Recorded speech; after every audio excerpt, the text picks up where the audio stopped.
या पवित्र नगरीमध्ये या नांदेड शहरातील आलेल्या सगळ्या पत्रकार बांधवांचं मी तमाम शेतकऱ्यांच्या वतीनं मनापासून स्वागत करतो। आणि या पत्रकार परिषदेला प्रामुख्याने माझ्याबरोबर उपस्थित असलेले क्रांतिकारी शेतकरी संघटनेचे महाराष्ट्राचे अध्यक्ष प्रदेशाध्यक्ष हे लातूरचे भूमिपुत्र आहेत असे राजकुमारजी कसबे, संघटनेचे ज्येष्ठ नेते कोर कमिटीचे सदस्य माननीय राजेंद्र आबा मोरे हे लातूरहून आलेले आहेत। त्याचबरोबर ज्यांनी आता आपल्यासमोर प्रस्तावना केली असे नांदेडचे भूमिपुत्र आणि क्रांतिकारी शेतकरी संघटनेचे युवा आघाडीचे प्रदेशाध्यक्ष लक्ष्मणजी मोरे, मराठवाडा विभागाचे संघटनेचे अध्यक्ष जे हिंगोलीचे सुपुत्र आहेत असे गजानन भाऊ कावरखे, हिंगोली जिल्ह्याचे क्रांतिकारी शेतकरी संघटनेचे अध्यक्ष नामदेवराव पतंगे, त्याचबरोबर नांदेड जिल्ह्याचे क्रांतिकारी शेतकरी संघटनेचे जिल्ह्याचे अध्यक्ष बाळासाहेब जाधव सर, युवकचे जिल्हाध्यक्ष नांदेड जिल्ह्याचे अंगद पाटील मडकीकर, त्याचबरोबर आमचे सहकारी मारुती भुजबळ, तालुका अध्यक्ष लोहा प्रशांत पाटील मुगल आणि माझ्याबरोबर बुलढाण्याहून आलेले माझे सहकारी मित्र गजाननजी नाईकवाडे, गिरडा गावचे आमचे सरपंच आमचे मित्र अजयजी गायकवाड आणि आमचे सगळे सहकारी या पत्रकार परिषदेला संबोधित करताना याच्या पाठीमागचा हेतू मला तुमच्यासमोर विशद करायचा आहे। गेल्या 5 दिवसापासून मी महाराष्ट्राच्या दौऱ्यावर आहे। महाराष्ट्रातल्या विविध जिल्ह्यात जाणं, शेतकऱ्यांचे मेळावे घेणं, शेतकऱ्यांमध्ये चेतना जागृत करणं, आत्महत्येच्या उंबरठ्यावर असलेल्या शेतकऱ्यांना आधार देण्याचं काम करणं, त्यांना हिंमत देण्याचं काम करणं, त्यांना लढायला प्रवृत्त करणं आणि तुम्ही एकटे नाही तर आम्ही शेतकऱ्यांची सगळी पोरं तुमच्या बरोबर आहेत हा विश्वास त्यांना देण्यासाठी आणि या राज्यामध्ये एक भूतो न भविष्यती असं शेतकऱ्यांचं आंदोलन उभं करण्याच्या हेतूनं हा आमचा दौरा सुरू आहे। या पत्रकार परिषदेमध्ये प्रामुख्याने सगळ्यात पहिले मला सरकारकडे मागणी करायची आहे की आता हे खरं तर उन्हाळ्याचे दिवस आहे, पण ग्लोबल वॉर्मिंगमुळे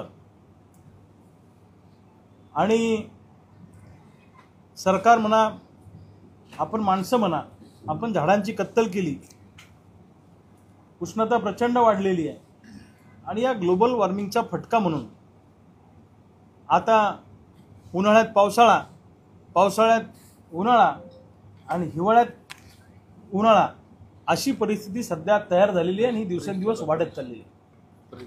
खरं तर हे दिवस उन्हाळ्याचे आहेत, कडक ऊन असतं, घराच्या बाहेर निघणं मुश्किल असतं, परंतु आता वादळ वारा, त्याच्यानंतर प्रचंड पाऊस यामुळे शेती पिकांचं भरमसाठ असं नुकसान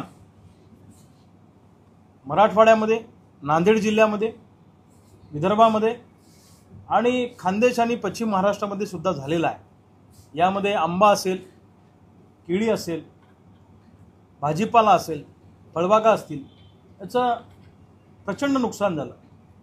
या नुकसानग्रस्त शेतकऱ्यांना तातडीनं पंचनामे करून सरसकट 100% नुकसान भरपाई सरकारनं दिली पाहिजे अशी आम्ही सगळे शेतकऱ्यांची पोरं मागणी करतो। दुसऱ्या बाजूला या नांदेड जिल्ह्यामध्ये 2021चा सुद्धा पीक विमा अजून पेंडिंग आहे। 21, 22, 23, 24 आता 25 आहे। तर इतर जिल्ह्यांमध्ये जशा पद्धतीनं पीक विमा शेतकऱ्यांना मिळतो तसा नांदेडमध्ये लाखो शेतकरी या पीक विम्यापासून वंचित आहे। पीक विमा कंपनीचा आणि सरकारचं साटलोटा आहे।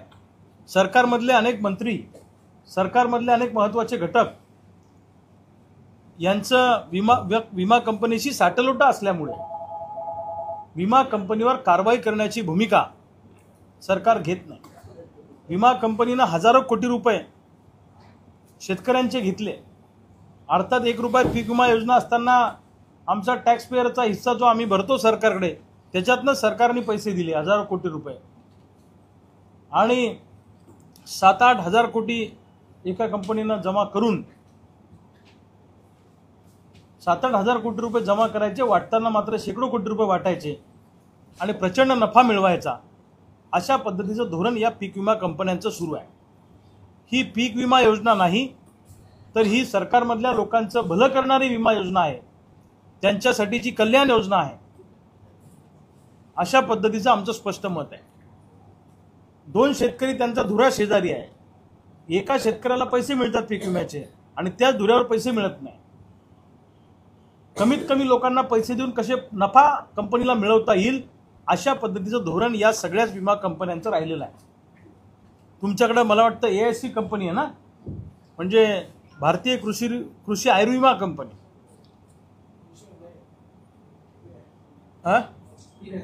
मग इंडिया इन्शुरन्स AIC पहिले होती का? इंडिया इन्शुरन्स, AIC आणि इंडिया इन्शुरन्स या दोन वेगळ्या कंपन्या आहेत।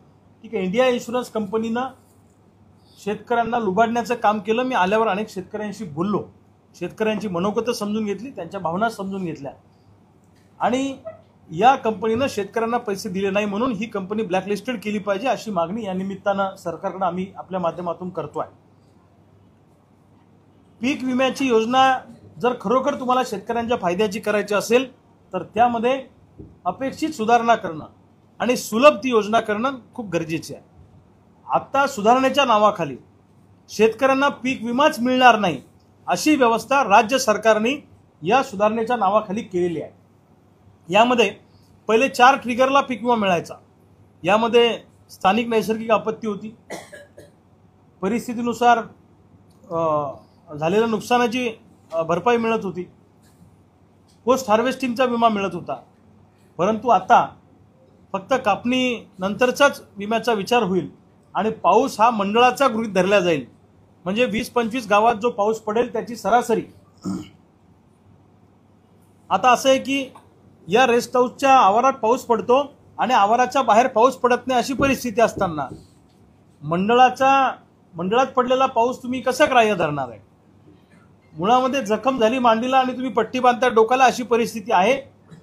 सरकारनं पीक विम्यामध्ये केलेल्या सुधारणा आम्हाला मान्य नाही, त्यामुळं शेतकऱ्यांशी चर्चा करून हे केलं पाहिजे आणि नसेल करायचं तर ही पीक विमा योजना बंद करा आणि आम्हाला एकरी 10,000 रुपये पेरणीला मदत करा।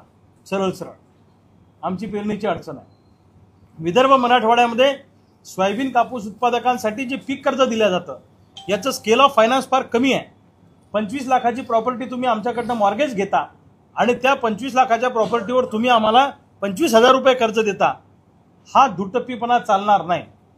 आमच्या लाखो रुपयाच्या शेत्या खरेदी मॉर्गेज करून घ्यायच्या आणि देताना मात्र हजारो रुपयाचं कर्ज द्यायचं। जसं उसाला पश्चिम महाराष्ट्रामध्ये एकराला लाखो रुपयाचं कर्ज मिळतं, तसं स्केल ऑफ फायनान्स आमच्या सोयाबीन कापसासाठी सुद्धा वाढवलं पाहिजे आणि याच्यासाठी जिल्हा लेवलला जी एक बँकरची कमिटी असते त्याला ते अधिकार आहेत, पण ती कमिटी सरकारच्या आजचं बाहुलं आहे। सरकार जसे वरतून इनडायरेक्ट निर्देश देतं तशा पद्धतीनं ती कमिटी जिल्हाधिकाऱ्यांच्या नेतृत्वाखाली काम करते। त्यामुळं आम्हाला यावर्षी आता हा मे महिना सुरू आहे, साधारणपणे आजची 19 तारीख आहे, पेरणीच्या पूर्वी कर्ज शेतकऱ्यांना मिळालं पाहिजे। होतं असं की पेरणी झाल्यावर अगदी सोयाबीन निघेपर्यंत कर्जाचं वाटप सुरू असतं, राष्ट्रीयकृत बँका या फाईली आमच्या अंगावर फेकून देतात आणि आता नवीन फंड आणलाय, तुमची फाईल आम्ही वर मंजुरीला पाठवली। वरच्याला विचारलं की ते म्हणतं अजून खालून आली नाही। माझं म्हणणं आहे की तुमचं किती लाखाचं कर्ज शेतकऱ्यांचं असेल तर त्याच बँकेच्या शाखेनं त्याची मंजुरात दिली पाहिजे। वर पाठवा खाली पाठवा, 6-6 3-3 महिने तुम्ही कर्जाच्या फाईली फिरवता, खर्च करायला लावता आम्हाला आणि वेळेवर तुम्ही कर्ज नाकारता। अनेक बँका तुम्हाला आम्ही नव्यानं कर्ज देऊ असं सांगतायत आणि कर्ज भरून घेतायत। अनेक ठिकाणी पीक विम्याचे नुकसानीचे पैसे, आम्ही सोयाबीन विकल्याचे पैसे, कापूस विकल्याचे पैसे, शेतमाल विकल्याचे पैसे, आमचे सेव्हिंगचे पैसे परस्पर बँकांनी कर्ज खात्यामध्ये वळती करून घेतलेला आहे। कर्ज हा वेगळा विषय आहे, सेव्हिंगचे पैसे, विकून आलेले पैसे ट्रान्झॅक्शनसाठी तुमच्या बँकेत टाकले, आम्ही काही चूक केली नाही, पण शेतकऱ्याच्या परवानगीशिवाय परस्पर जर कुणी बँका कर्ज खात्यामध्ये पैसा जमा करत असेल आणि शेतकऱ्याला पीक कर्ज देण्यासाठी नाहक त्रास देत असेल तर अशा बँकांच्या मुजोर मॅनेजरला त्याचे कपडे काढून त्याच्या तोंडाला बँकेत घुसून आमचे कार्यकर्ते काळं लावतील आणि त्याला हिसका दाखवतील। मी नांदेडच्या जिल्हाधिकाऱ्यांना सांगतो, इथल्या प्रशासनाला सांगतो, तातडीनं बँकरची मीटिंग घ्या। उद्या लायन ऑर्डरचा प्रश्न जर तयार झाला, शेतकऱ्यांनी घुसून एखाद्या बँकेच्या मॅनेजरला ठोकलं तर त्याला क्रांतिकारी शेतकरी संघटना जबाबदार राहणार नाही। आम्ही त्यांना निर्वाणीचा इशारा देऊन ठेवतो आहे। बँकांनी मस्तवालपणाची भाषा वापरू नये शेतकऱ्यांना पीक कर्ज देताना, असाही माझा त्यांना विनंती वजा अशी माझी त्यांना सूचना आहे। अन्यथा काय होईल ते मी तुम्हाला सांगितलेलंच आहे। ही धमकी समजा नाही तर सूचना समजा बँकेच्या लोकांनी, पण पीक कर्ज वाटपामध्ये जर का तुम्ही शेतकऱ्याला त्रास दिला, चक्रा मारायला लावल्या, पैसे घेतले, अनेक बँकाचे एजंट्स पैसे घेतात, त्याच्या टक्केवारी ठरलेली असते, असे एजंट सुद्धा येणाऱ्या काळामध्ये शोधून काढले जातील। त्याचबरोबर सिंचन विहिरीचा व घरकुलाचे बिल देण्यासाठी या नांदेड जिल्ह्यामध्ये अनेक एजंट आणि अधिकारी पैसे मागतात, अशा तक्रारी आमच्याकडे प्राप्त झालेल्या आहेत। मी संबंधित जिल्हा परिषदेचे सीओ जे असतील त्यांना सांगतो, तुमच्या संबंधित बीडीओंना, गटविकास अधिकाऱ्यांना आदेश करा, जर अशा पद्धतीने पैसे मागायचा प्रयत्न केला आणि त्याचा जर का कॉन्क्रीट पुरावा आमच्याकडे आला तर तुमच्या अधिकाऱ्यांना सुद्धा आम्ही खुर्चीवर बसू देणार नाही। आक्रमक पद्धतीनं जसं बँकेच्या बाबतीत भूमिका आम्ही घेणार आहे, तसंच या मस्तवाल अधिकाऱ्यांच्या बाबतीमध्ये सुद्धा आम्ही येणाऱ्या काळामध्ये भूमिका घेणार आहे। लिंबोटी धरणाचं पाणी सुद्धा सोडलं पाहिजे, अशा पद्धतीची मागणी शेतकऱ्यांची आहे। त्या संदर्भामध्ये सुद्धा सरकारने गांभीर्याने विचार करावा आणि डेरला लिफ्टच्या संदर्भाने पाण्याच्या अनुषंगाने जी काय मागणी शेतकऱ्यांची आहे याच्या संदर्भामध्ये वेळोवेळी शेतकऱ्यांना मागण्या केलेल्या आहेत, तो सुद्धा प्रश्न जिल्हा प्रशासनाने आणि सरकारने निकाली काढावा अशी आमची मागणी आहे। दुसऱ्या बाजूला या सरकारनं निवडणुकीपूर्वी आम्हाला हिप्नोटाइज केलं होतं, आम्हाला सम्मोहित केलं होतं, किंबहुना आम्हाला काही आश्वासनं दिली होती। त्या आश्वासनांच्या भरोशावर आम्ही यांना मतं मारली शेतकऱ्यांनी, आणि आता निवडणूक झाल्यावर मात्र हे घुमजाव करतायत, हे आपल्या वचनापासून बाजूला जाण्याचा प्रयत्न करतायत। आमची मागणी एक आहे की जसं तुम्ही सांगितलं होतं कर्जमुक्त करू, तुम्हाला शेतकऱ्यांना सरसकट कर्जमुक्त करावंच लागेल, शब्दापासून तुम्हाला पळता येणार नाही।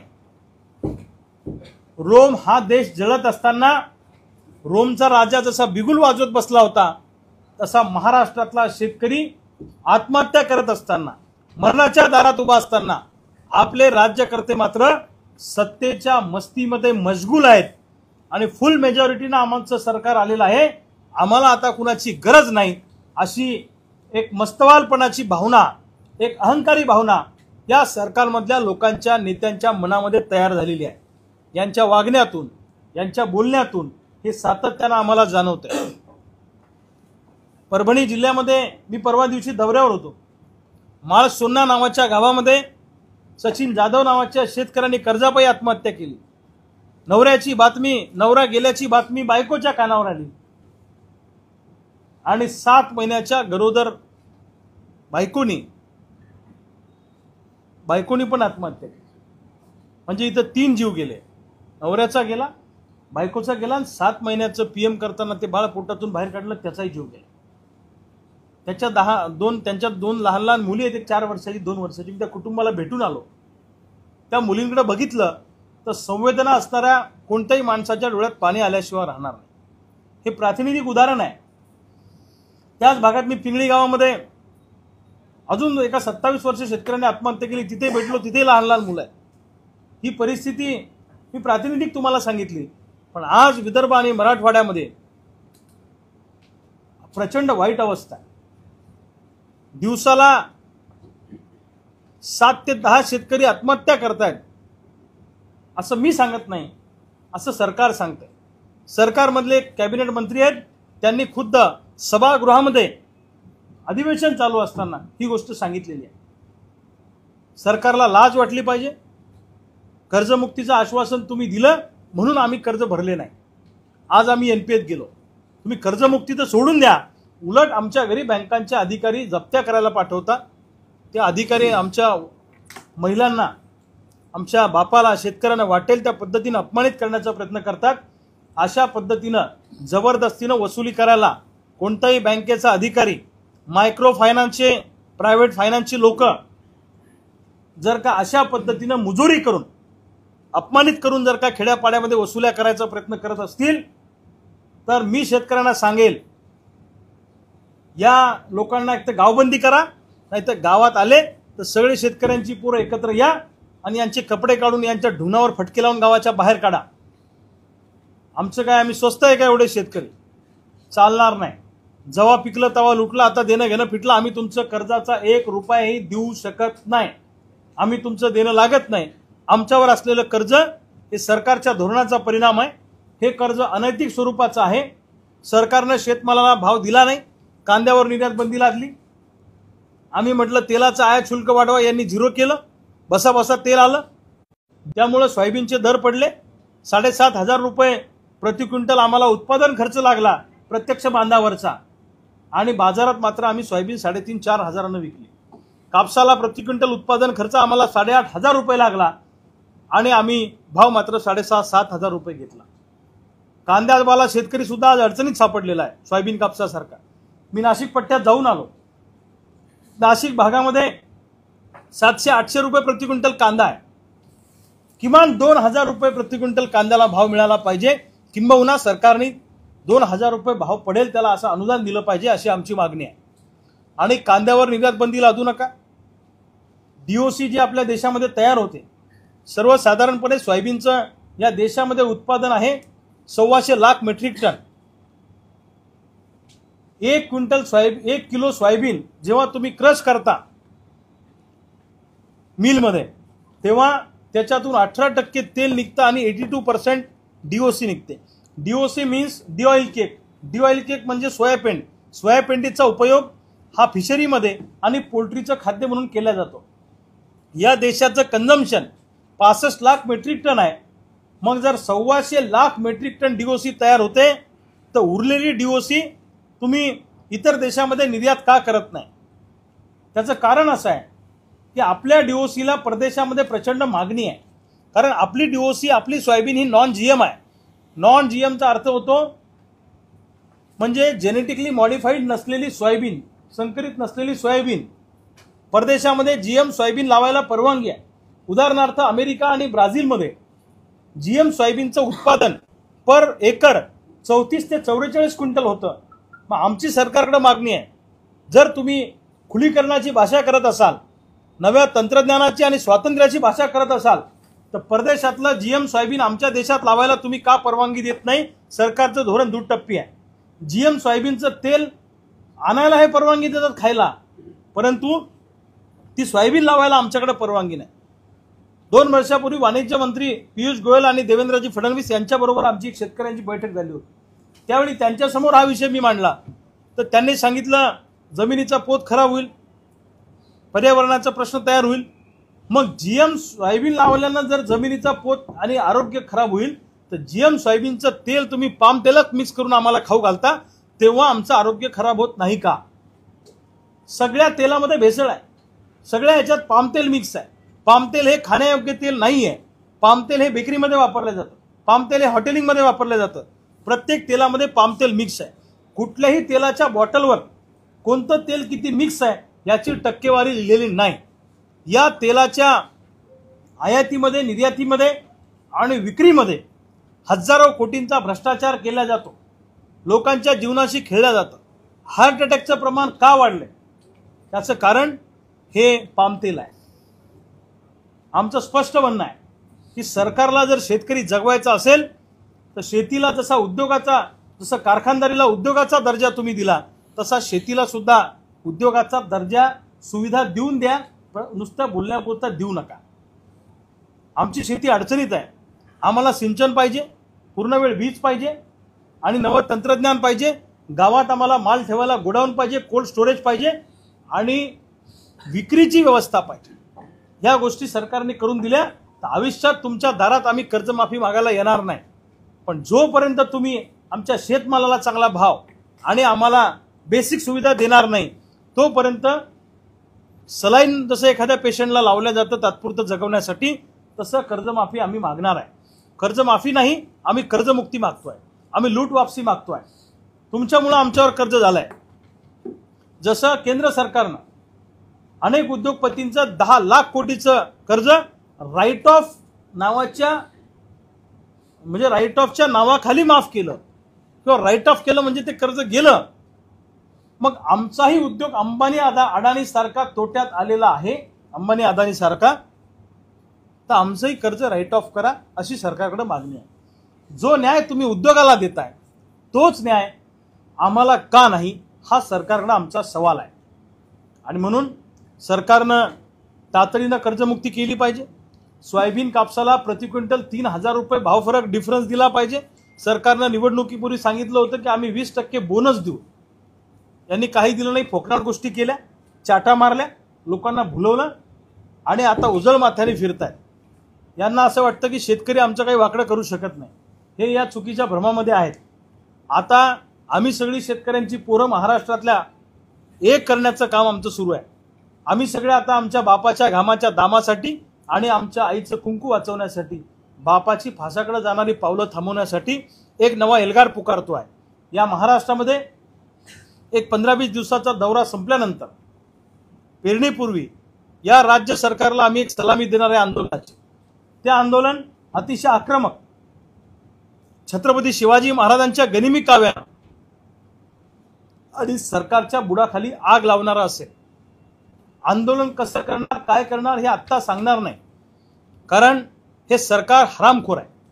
आम्ही जर का आज डिक्लेअर केलं तर आम्हाला लगेच अटक करतात, तुरुंगात टाकतात. पाकिस्तानमधून दहशतवादी आले, त्यांना फक्त रेड कार्पेट टाकायचं शिल्लक होतं.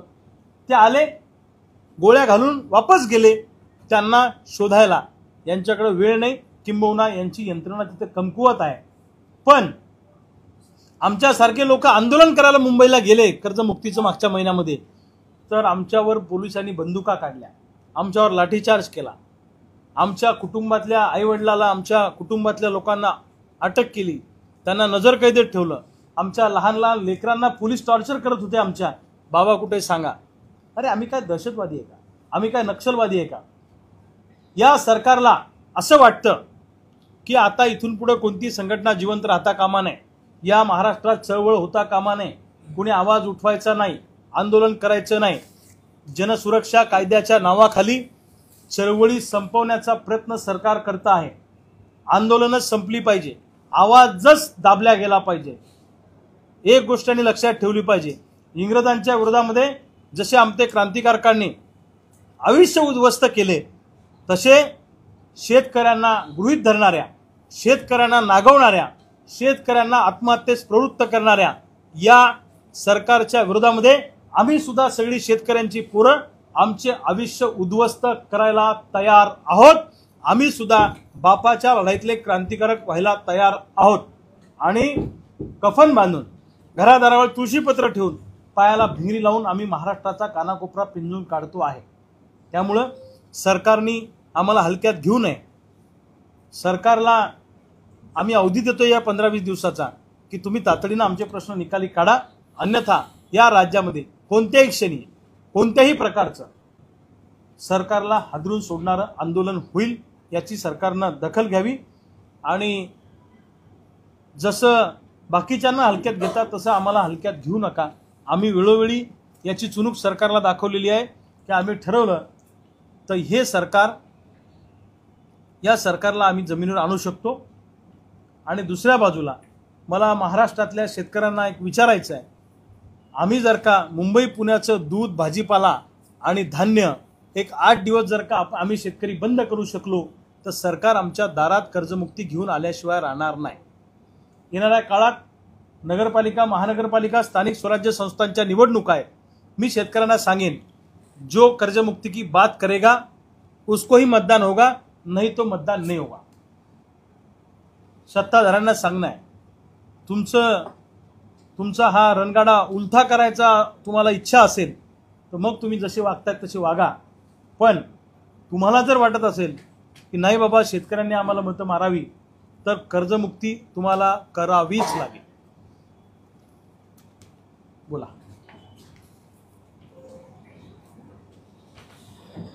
शेतकऱ्यावर महाराष्ट्रातले एकूण किती कर्ज असेल? साधारणपणे असेल 30,000 कोटीचा अंदाज आहे. आता तो आकडा त्याचं व्याज वाढत जातं, त्याच्यामुळे ते आकडे बदलत राहतात. 30,000 कोटी अंदाज आहे. अंदाज. साहेब, शेतकऱ्यांच्या जे लोककल्याणकारी योजना आहे, शासन ज्याचा जवळजवळ करतं, उदाहरणार्थ आता मागील त्याला गोठा ही योजना आहे, याचं मागच्या 1.5 वर्षापासून अनुदानच नाही. म्हणजे गोठे शेतकऱ्यांनी ऑनलाईन केलेलं आहे, सगळं आहे. तहसीलचे मॅसेज सुद्धा तुम्हाला दाखवतो की महत्वाचा प्रश्न आहे तुमचा. फंड्स नाही. गोठ्याचं अनुदान सरकारने दिलं पाहिजे. सरकारच्या इतके वर्ष जर तुम्ही अनुदान थकवलं तर ते आम्ही कर्ज काढून ते बांधलेलं असतं व्याजात, आणि त्याचा हिशोब आम्हाला तुमच्या अनुदानाचा काही फायदा होत नाही. त्यामुळे सरकारकडं गोठ्याचं अनुदान, ठिबक सिंचनचं अनुदान, घरकुलाचं अनुदान, नुकसान भरपाई जी काही मधल्या काळातली बाकी आहे, हे सगळे अनुदान तातडीनं दिले पाहिजे अशी सुद्धा आमची मागणी आहे. आणि आमच्या आंदोलनामध्ये हा सुद्धा एक महत्त्वाचा प्रश्न आम्ही घेऊ.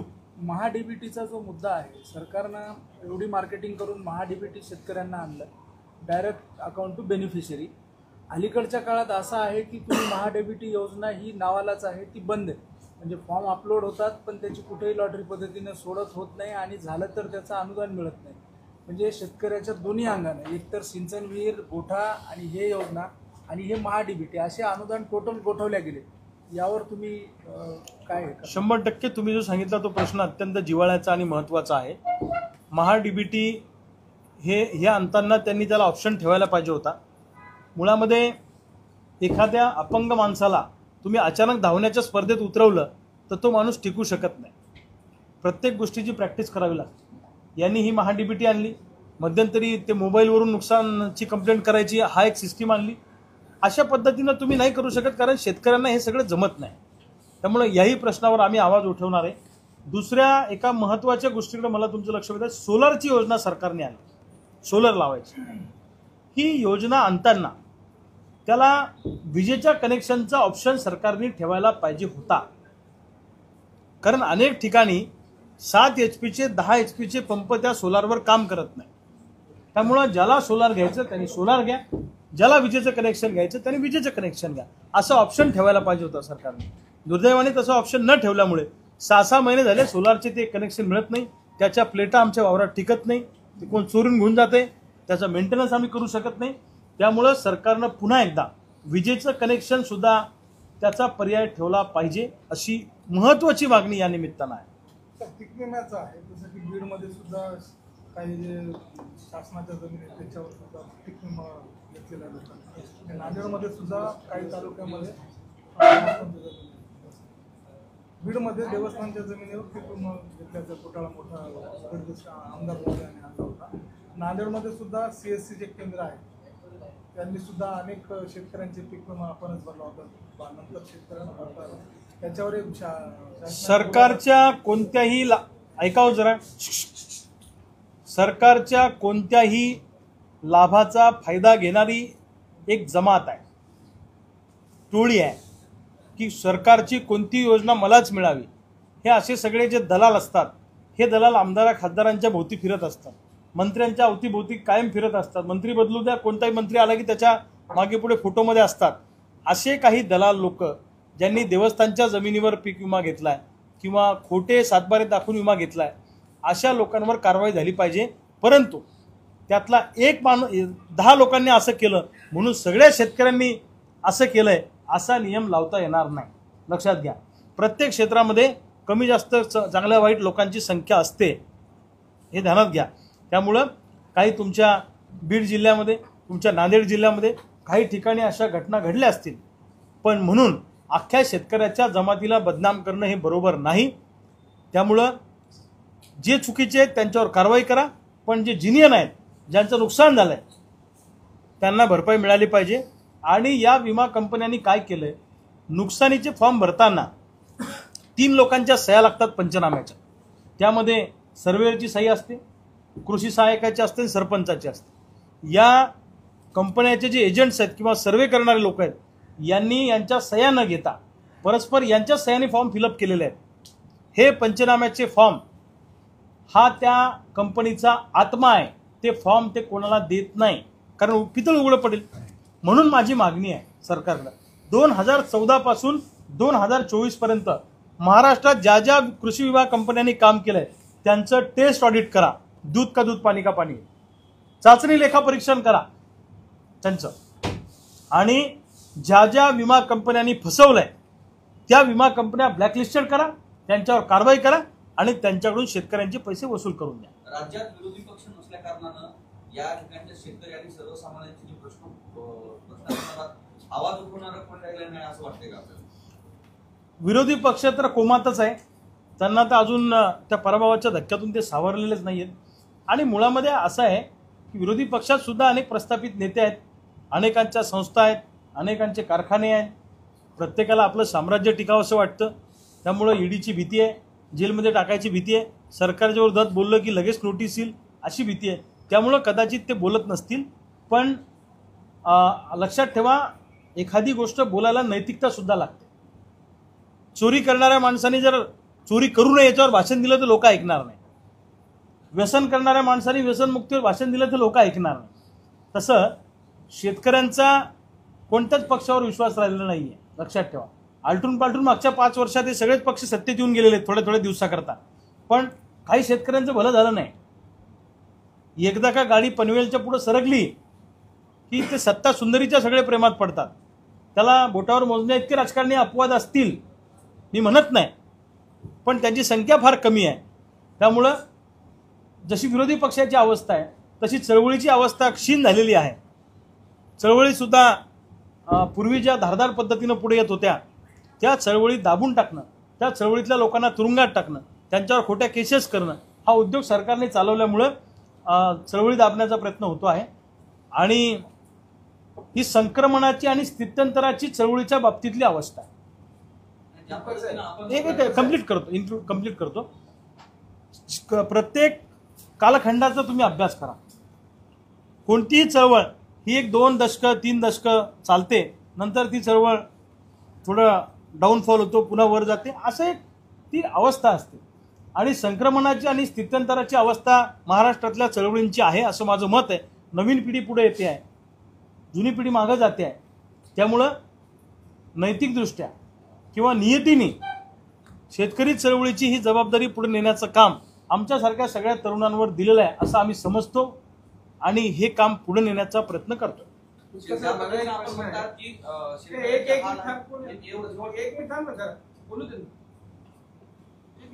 तुपकर साहेब, जे सध्या ग्रामीण भागामध्ये शेतकऱ्यांचं ते बँकेचे अधिकारी नवे आणि जुनं करून त्यांचं खातं बरोबर करतायत.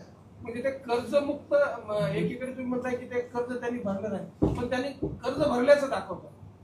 आणि कुठली स्टेट बँक राहू द्या, ग्रामीण बँक राहू द्या, मराठवाडा बँक, महाराष्ट्र बँक, सगळे अधिकारी घरी जाऊन त्या शेतकऱ्याच्या सह्या घेऊन त्याला नवं जुनं करून देतात. आज पुनर्गठन करतात किंवा खातं नवं जुनं करतात हे सरकारच्या इशाऱ्यावर करतायत. सरकारने यांना आतून इशारा दिलेला आहे की तुम्ही लोकांचे खाते नवे जुने करून रेग्युलर करा. तुमची भूमिका काय असेल सांगतो ना मी तुम्हाला. कन्नरगावमध्ये नाही काय केलं आपण तसं.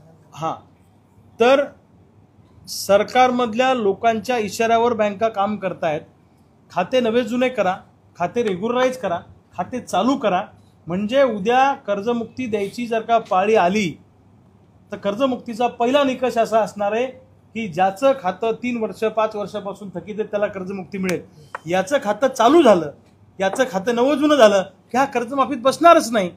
कर्जमाफीपासून, भविष्यातल्या कर्जमाफीपासून शेतकऱ्यांना वंचित ठेवणं आणि कमीत कमी लोकांना कर्जमाफी कशी आपल्याला द्यावी लागेल रकमेमध्ये, असा हिशोब त्याच्या पाठीमागं आहे. म्हणून हा छुपा अजेंडा बँका सरकारचा राबवत आहेत असं आमचं म्हणणं आहे. आंदोलनामध्ये हाही महत्त्वाचा प्रश्न आम्ही घेणार आहे. किंबहुना त्या प्रश्नावर आम्ही हिंगोलीमध्ये मध्यंतरी आक्रमक भूमिका घेतली होती. हे आमच्या मराठवाड्याचे अध्यक्ष गजानन कावरके आहेत. सांगा. कनेरगावमध्ये असाच प्रकार उघडकीस आला होता. आपण जे बोललो होतं तो अधिकारी तिथल्या शेतकऱ्यांच्या सह्या घेत होता आणि नवं जुनं करत होता. आम्ही त्यांना बोललो की तुम्ही असं करायला पाहिजे. शेतकऱ्यांच्या तक्रारी आल्या, आम्ही त्या बँकेमध्ये घुसलो आणि त्यांना सांगितलं तुम्ही जर शेतकऱ्याची जबरदस्ती कराल आज आमच्याकडे आमच्या मालाला भाव नसल्यामुळे आमच्याकडे पैसे नाही आहे, आमच्या मुलीचे लग्न आहे, शेतकऱ्यांच्या मुलांचं शिक्षण आहे, तुम्ही जबरदस्ती जर कराल तर आम्ही तुम्हाला तुमच्या पायावर उभं राहू देणार नाही. त्या दिवसपासून त्यांनी शेतकऱ्यांचे जे काही अकाउंटला होल्ड लावला होता तो अकाउंटचा होल्डही काढला आणि आता शेतकऱ्यांना जबरदस्ती करत नाही असा फटका आम्ही त्यांना एक शेतकऱ्यांच्या वतीने त्यांना दिलेला आहे. हा, पण हे सगळ्या ठिकाणी आम्ही करू जे गजूभाऊनी सांगितलं त्या पद्धतीनं. आणि दुसऱ्या बाजूला नांदेड जिल्ह्यामध्ये जसं स्वर्गीय शरद जोशी साहेबांचं 80-90च्या दशकामध्ये शेतकरी चळवळीचं एक वैभव होतं. नांदेड जिल्हा हा अत्यंत ताकदीनं शरद जोशींच्या पाठीशी उभा राहिला. निवडणुकीत राहिला नव्हता त्यांच्या, पण चळवळीमध्ये राहिला होता.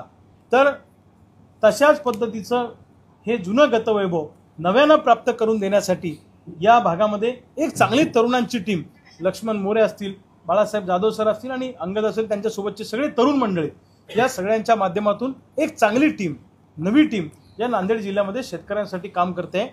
मी नांदेड जिल्ह्यातल्या सगळ्या शेतकऱ्यांना सांगेन की तुम्हाला काही अडीअडचण असली, तुम्हाला कधी काही असं वाटलं की आता माझं काम थांबलंय, मला कुठे पर्यायच नाही, तेव्हा आमचे लक्ष्मण मोरे युवा आघाडीचे प्रदेशाध्यक्ष बाळासाहेब जाधव सर त्या टीमला फोन करा किंवा आम्हाला फोन करा. आमचे नंबर सोशल मीडियावर आहेत, आमच्या सगळ्या सोशल मीडियाच्या हँडलला आमचे नंबर आहेत, त्याच्यातून नंबर घ्या, आम्हाला कधी फोन करा, आम्ही शेतकऱ्यांसाठी 24 तास अवेलेबल आहे. सर, आपण शेतकऱ्यांच्या बाबतीत सांगितलं अनेक पक्ष सत्तेत आले आलटून पलटून, पण कोणीच काही केलं नाही असंही सांगितलं. बुलढाण्याची लोकसभा आपण लढवली, तिथला महाविकास आघाडी उमेदवाराचं तुल्यबळ मतदान आपल्याला होतं. आपण असतात तर 2 लाखाच्या लीडनं आपण निवडून आला असतो महाविकास आघाडीकडून. पण या सगळ्या सत्तांकडे बघितलं, क्रांतिकारी शेतकरी संघटना राजकीय भूमिका घेईल का स्वतः सत्तेत? हे बघा, राजकारण हा काही आमचा धंदा नाही आणि आम्ही राजकारणासाठी जन्माला आलेलो नाही. आमचा मूळ पिंड हा चळवळीचा आहे. प्रस्थापितांच्या विरोधात भांडणं, शेतकऱ्यांचा आवाज उठवणं, ज्याचा कुणी वाली नाही त्याच्या बाजूनं बोलणं, भांडणं, लढणं, विद्रोह करणं, वेळप्रसंगी क्रांतिसिंह नाना पाटलांच्या पद्धतीनं आक्रमक आंदोलन जहाल पद्धतीनं करणं, हे आमचं काम आहे. हे करता करता